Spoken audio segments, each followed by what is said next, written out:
Governor Abu Kaifas of Taraba State has granted amnesty to 17 inmates serving various jail terms. Hi, welcome to What's Happening. These are the top 10 stories. At number 1, Governor Abu Kaifas of Taraba has granted amnesty to 17 inmates serving various jail terms in correctional centers in the state. The governor said the amnesty was to mark the country's 63rd independence celebration. The governor disclosed the gesture on Sunday evening while delivering his Independence Day broadcast in Jalingo, the state capital. He said the 17 inmates were released due to their good conduct based on the recommendations of the State Advisory Council on Prerogative of Mercy. Governor Kaifas commuted the sentences of 4 death row convicts to life imprisonment.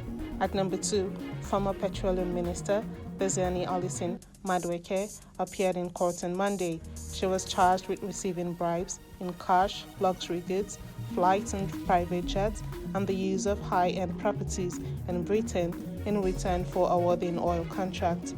Diezani Wike was arrested in London in 2015, shortly after stepping down as minister, and was charged in August with 6 bribery offences. She made her first court appearance at Westminster Magistrates Court and spoke only to give her name, date of birth, and address. According to Reuters, the charges against her read out in court all related to events alleged to have taken place in London during her time as a Nigerian minister. At number 3, the West African Examinations Council, WAEC, has appointed Dr. Amos Dangote as its new head of national office. HNO acting head of public affairs for WAEC, Moyoshola Adeshina, revealed Monday in Lagos. Until his appointment as the council's head, Dangote was the deputy registrar, head of national office. His appointment came on the heels of the expiration of tenure of the council's immediate past HNO, Patrick Aragan, who bowed out of office on October 1st.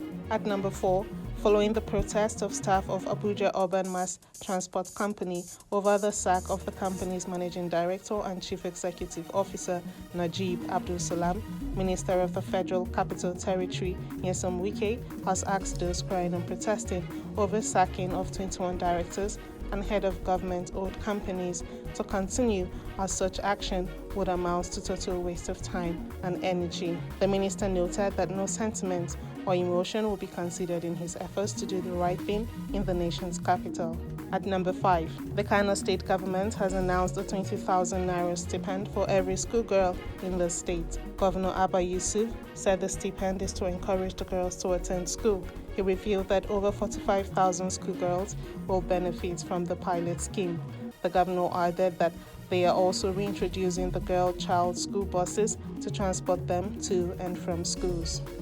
At number 6, the governorship election petition tribunal sitting in Lafia, Nasarawa State, has sacked Governor Abdullahi Sule of Nasarawa State and declared David Ombugadu, the candidate of the opposition People's Democratic Party, as duly elected.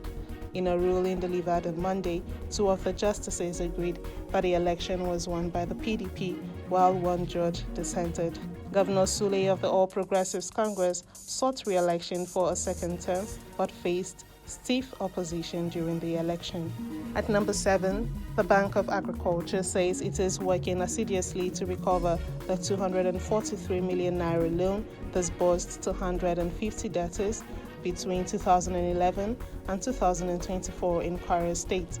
The Bank of Agriculture Ilorin branch manager Dele Aderibiwe disclosed this in an interview on Monday in Ilorin. He said the loan, termed a warehouse loan, is classified as bad debt, but is still under monitoring for recovery. The Bank of Agriculture manager said that the bank was already in talks with the telecommunication companies and other stakeholders that would make tracing the debtors easy. He added that the loan is meant to be a revolving loan to be paid back to give other people opportunity, but it is unfortunate that some people see it as a national cake that should be eaten.